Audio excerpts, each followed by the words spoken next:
छात्रों, आज हम प्लेटो के आदर्श राज्य और आदर्श शासन के बारे में परिचर्चा करेंगे। यहाँ चर्चा से पूर्व एक प्रश्न प्रस्तुत होता है कि प्लेटो ने आदर्श शासक और आदर्श राज्य की परिकल्पना क्यों की। इस परिकल्पना के पीछे प्लेटो का उद्देश्य समाज हित, राष्ट्र हित, न्याय की स्थापना करना। क्योंकि प्लेटो के समक्ष उसके गुरु सुकरात को जहर देकर मारा जाना विश्व के सर्वश्रेष्ठ व्यक्ति की प्राणांत करना था।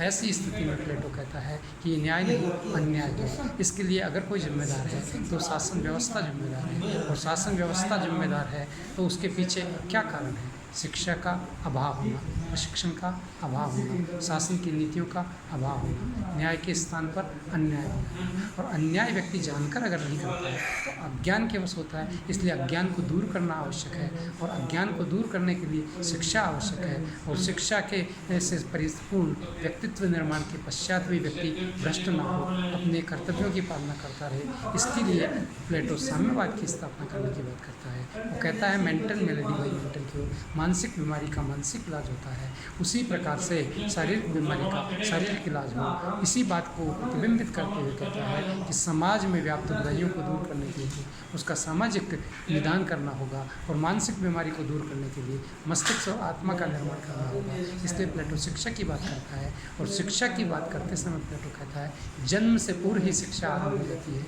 जो मृत्यु तक शिक्षा चलती ही रहती है। जन्म से पूर्व जब गर्भ में बच्चा रहता है तो उस समय उसकी माताएं अच्छा विचार, आचार, खान पान इनका ध्यान रखें तो बच्चे का मस्तिष्क और मन जो उसके शरीर में गर्भ में पल रहा है उसके अंदर प्रभाव होंगे। इसका उदाहरण हमारे यहाँ अभिमन्यु और महाभारत को माना जा सकता है। यही विचार प्लेटो के सिद्धांत में दिखाई देते हैं। जब बच्चा उत्पन्न हो जाता है तो उसकी शिक्षा का आरंभ 6 साल की अवस्था से किया जाता है। प्लेटो बात करता है उस समय उसे भाषा विज्ञान की बात करता है, उसे कहानियों के माध्यम से शिक्षा देने की बात करता है, उसको संगीत की शिक्षा देने की बात करता है, उसे व्यायाम की शिक्षा देने की बात करता है, उसके अच्छे खान पान, स्वस्थ शरीर के लिए प्रशिक्षण की बात करता है, प्राणायाम की बात करता है। इस प्रकार प्लेटो व्यक्ति के व्यक्तित्व निर्माण के लिए हर प्रकार की शिक्षा देने की बात करता है, जो शिक्षा व्यक्तित्व को निर्माण करती है, समाज और राष्ट्र की उन्नति में अपना वर्चस्व दिखाती हो। और उस शिक्षा को केवल मात्र शिक्षा ही नहीं देता, परीक्षा के माध्यम से शिक्षा की आगे की उन्नति की बात करता है।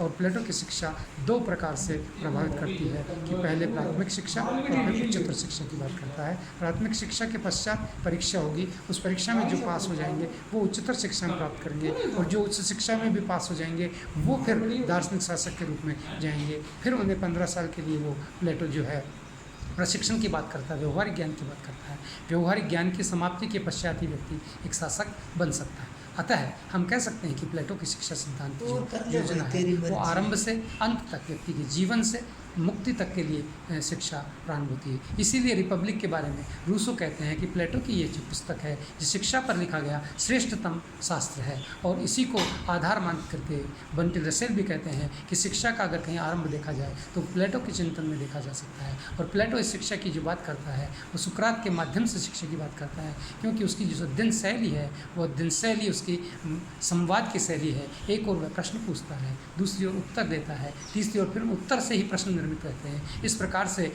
संवाद तर्क, वितर्क और न्याय और सत्य की प्राप्ति तक का कार्य करने का काम करता है। आगे हम इस वीडियो में कल बात करेंगे।